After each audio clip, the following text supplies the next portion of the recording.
Bonsoir tout le monde. Comme Audrey Fortin vient de vous dire, mon nom est Judith Perron. Je suis conseillère d'orientation à l'École Saint-Maxime, pour le Centre de service scolaire de Laval. Je suis aussi mère de 2 enfants, donc un garçon de secondaire 5.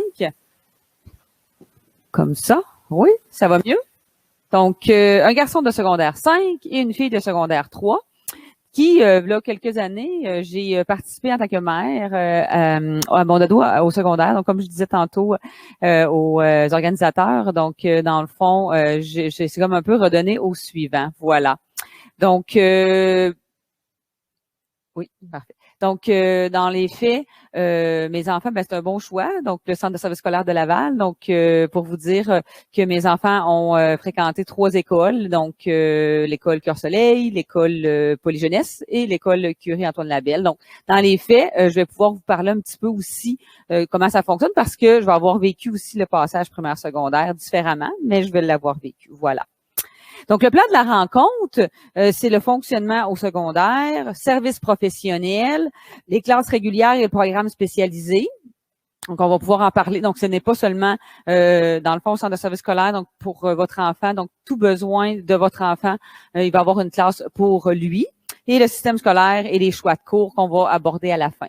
Comme tantôt, Audrey a pu vous en parler, il va y avoir une période de questions à la fin. Donc, ne vous gênez pas là pour poser vos questions. Donc, le fonctionnement de l'école secondaire, les horaires, dans le fond, les enseignants, les changements de classe, le casier, etc. Donc, beaucoup de craintes. Puis c'est toujours la même chose quand on pose la question aux élèves de 6e année, quand on va les voir, de quoi vous avez peur, c'est toujours les mêmes choses qui reviennent, le casier et la peur de se perdre. Donc, dans le fond, je pourrais vous répondre tout de suite à cette question. La peur de se perdre rapidement après une semaine, ils ont déjà fait le tour, sont déjà habitués. Il n'y a pas de stress. Les enseignants sont habitués aussi avec des premières secondaires, donc il n'y a pas de problème à ce niveau-là non plus. On s'attend pas à l'autonomie d'un élève de première secondaire versus un élève de 5e secondaire. C'est pas du tout la même chose. Puis des fois, les premières secondaires sont plus à l'heure à leur cours que certains élèves des fois de 5e secondaire. Voilà. Donc, puis pour le casier, c'est sûr que là, je vous parle beaucoup en fonction d'une année pas COVID. Donc, dans le fond, une année où est-ce que les élèves ont un casier, ont un cadenas, donc ils peuvent directement aller chercher leurs choses, tout ça.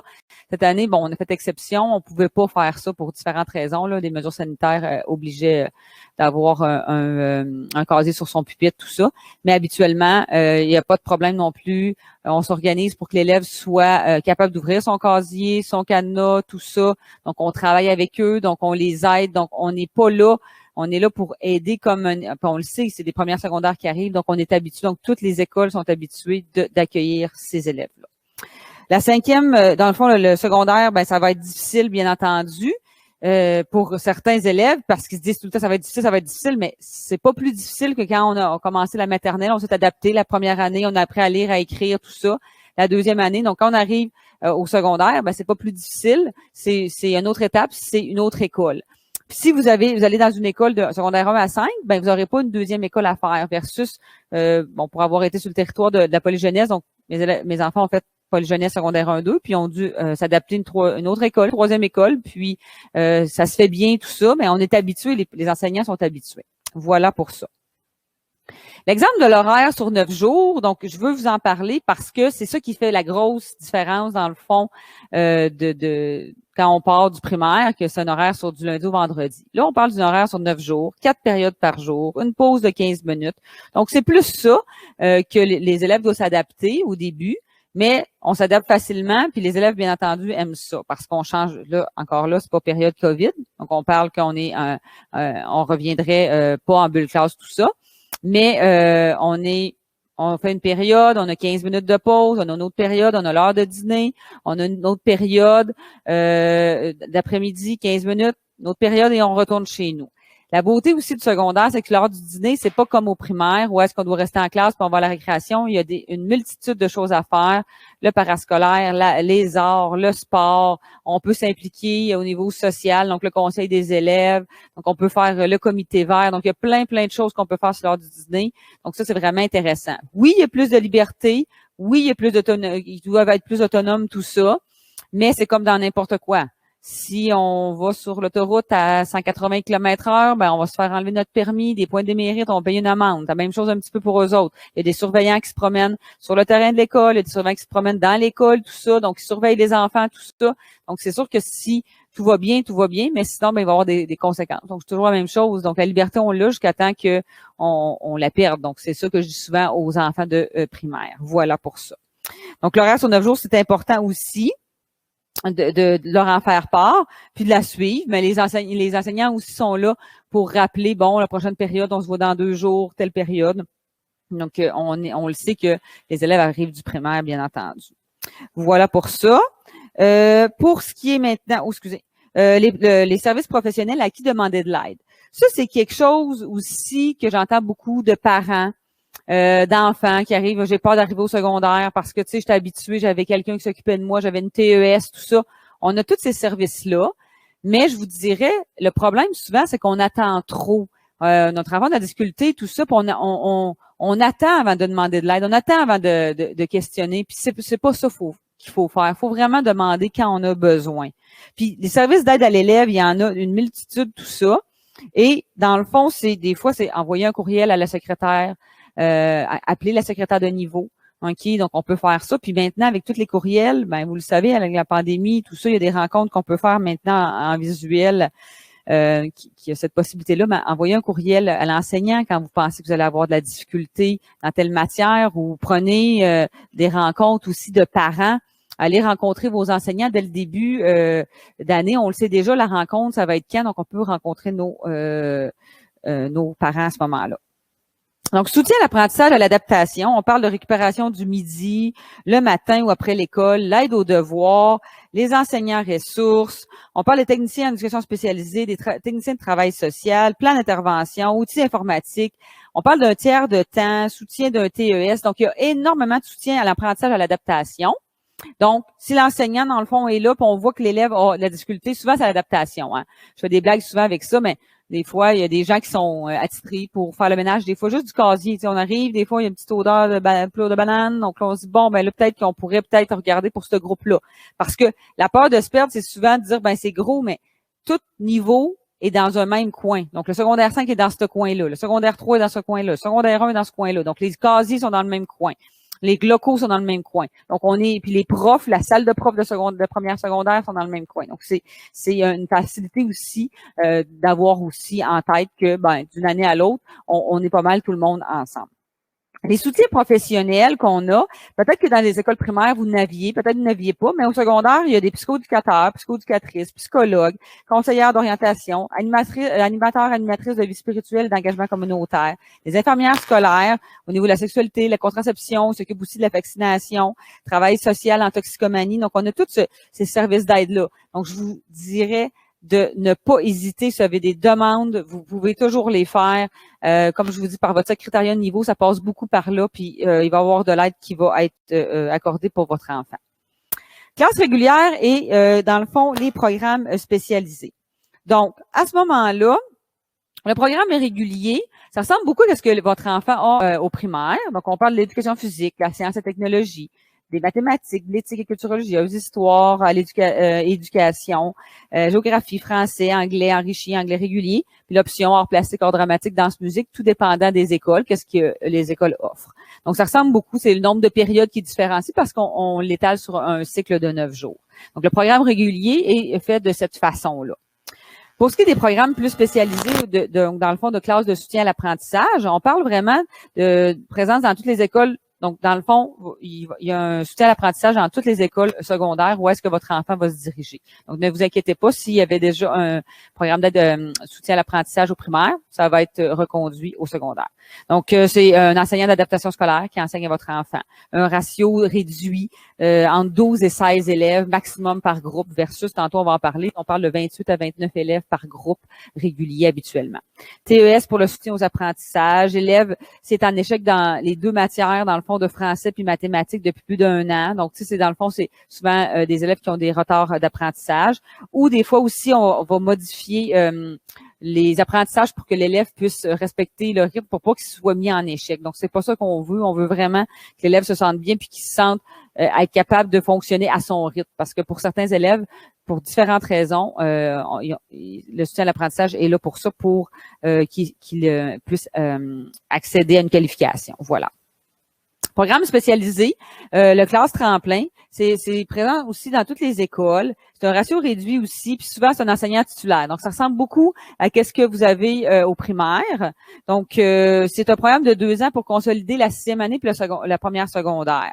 Donc le programme varie d'une école à l'autre. Des fois, tout dépendant, il y a des écoles qui vont faire un petit peu de notion de 2e secondaire, mais pas nécessairement. C'est destiné aux élèves qui ont de la difficulté en 6e année, énormément dans le programme, tu sais, dans le parcours régulier. Puis souvent, habituellement, les élèves qui se rendent en classe tremplin, c'est des élèves qui n'ont pas réussi mathématiques et français de 6e année. Voilà. Et après 2 ans, la voie de sortie, on travaille fort avec ces élèves-là pour qu'ils puissent intégrer la 2e secondaire. Pour les types de classes spécialisées, on en a vraiment beaucoup. Il y a des pôles, dans le fond, des fois, peut-être que votre enfant, il est sur le territoire de Saint-Maxime, mais que finalement, il a besoin de soutien émotif, donc il va aller à Leblanc à ce moment-là, où il pourra aller dans une autre école qui offre du soutien émotif comme Mont-de-la-Salle. Donc, il y a différentes classes spécialisées, mais si vous vous questionnez, habituellement rendu à ce temps-ci, donc au mois de mai, les directions des écoles primaires ont déjà parlé de votre enfant, où est-ce qu'il va se diriger. Donc, on parle de soutien langagier, de déficience auditive, soutien à l'apprentissage du français, donc les classes d'accueil, déficience intellectuelle légère avec troubles associés, déficience intellectuelle moyenne à sévère, déficience motrice grave et déficience profonde, soutien au comportement, soutien émotif et troubles du spectre de l'autisme. Voilà. Pour ce qui est maintenant du système scolaire et des choix de cours. Donc, c'est beaucoup mon créneau. Donc, dans le fond, c'est beaucoup avec ces élèves-là que je travaille au niveau du système scolaire québécois et au niveau des choix de cours. Parce que c'est vraiment l'élève au cœur des décisions sur son avenir. Donc, les conseils d'orientation, on travaille beaucoup avec les élèves. Donc, autant pour des choix de cours, mais autant pour qu'est-ce qui va arriver pour après la 3e, 4e, 5e secondaire. Donc, on parle de choix de cours. Donc, un cours régulier, donc on parle de la même maquette de cours. Par contre, il y a des exemples de concentration. Donc, ça se pourrait que pour X raisons, donc s'il y a des parents de 5e année qui m'écoutent, qui disent, moi, l'année prochaine, j'aimerais ça que mon fils puisse aller en sport, par exemple, à l'école polyjeunesse. Mon fils est allé là. Donc, au mois d'octobre, mon fils a dû aller faire un test qui était un test de nage, un test de course pour pouvoir accéder au profil de sport et santé. Il y a aussi des tests de sélection dans certaines écoles, mais il y en a d'autres qui n'ont pas de tests. Il n'y a pas de test de sélection pour différentes raisons. Donc, ça dépend toujours de l'école. Donc, il faut s'informer quand même. Ça, vous pouvez en parler avec la direction de votre primaire si vous êtes en 5e année du primaire. Sinon, là, dans le fond, il y a, comme je vous dis, concentration musique, art dramatique, art plastique, basketball, danse, sciences, soccer, sport et santé. Souvent, pour la 3e secondaire, là, je parle, oui, la première secondaire, il y a des tests, mais pas toutes les écoles. Mais pour la 3e secondaire, c'est assez rare qu'il va y avoir des tests pour ces concentrations-là. Ça se trouve être un choix de cours, donc l'élève peut y aller. Puis tu sais, je veux vous réconforter aussi des fois, puis je veux juste vous rassurer. Je donne l'exemple de ma fille qui était à Polyjeunesse, qui a fait le test en art plastique, parce qu'elle voulait aller en concentration en plastique. Ma fille a toujours fait du cheerleading compétitif, mais elle voulait aller en art plastique et elle n'a pas été retenue.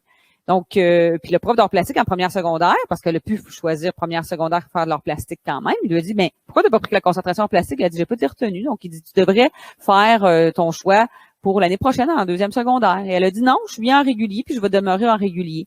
Donc, des fois, il faut savoir que c'est pas ça aussi qui va faire en sorte que tu pourras pas continuer plus tard. Donc souvent c'est plus au niveau des sciences, les élèves qui disent écoute, moi je vais aller en sciences, je vais aller en médecine, tout ça si je rentre pas en concentration en sciences, ça n'a pas de bon sens, tu sais, je pourrais pas y arriver, tout ça. Non. C'est vraiment en 4e secondaire, puis en 5e secondaire que ça se joue. Ça, je vais vous en parler un petit peu plus tard.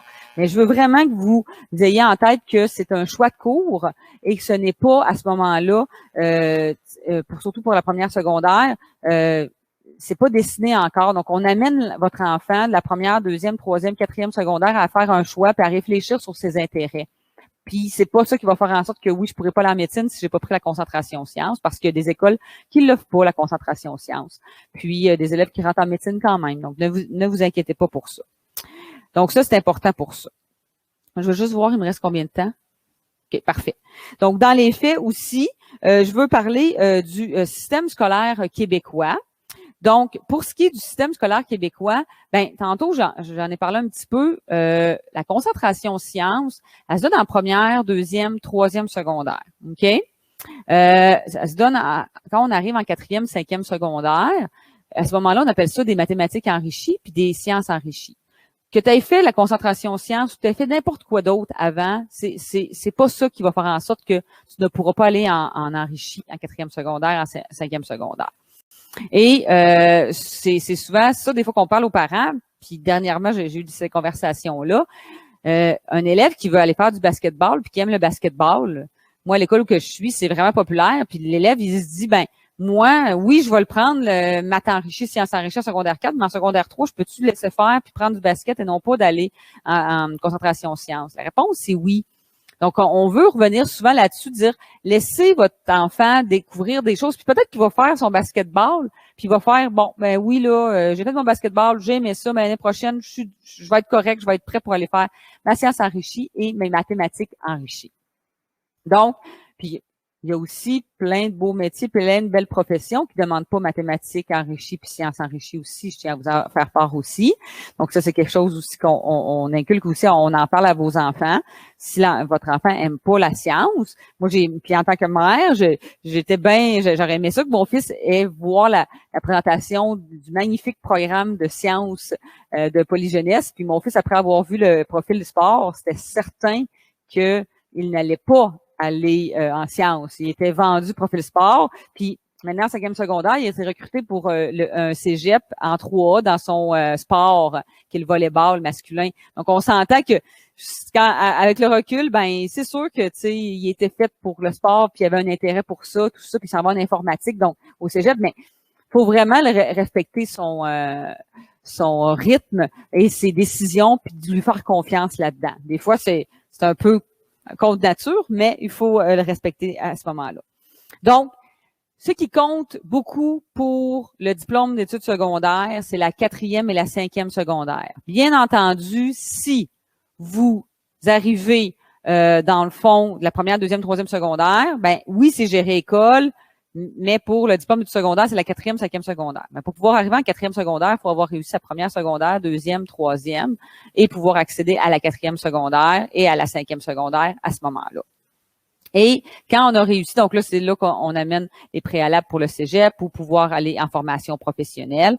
Donc là, c'est pour ça que je vais vous parler rapidement du système scolaire québécois, parce que pour des personnes, ils connaissent pas le système scolaire québécois, ils s'en souviennent plus. Donc, tu sais, c'est important à avoir en tête aussi. Donc, la 1e, 2e, 3e secondaire, comme je vous ai dit, c'est géré comme école. 4e, 5e secondaire, on a entendu beaucoup parler, pas d'examen du ministère, des examens du ministère, tout ça. Donc, bon, habituellement, il y a des examens du ministère, donc c'est géré ministère la 4e, 5e secondaire pour différentes matières.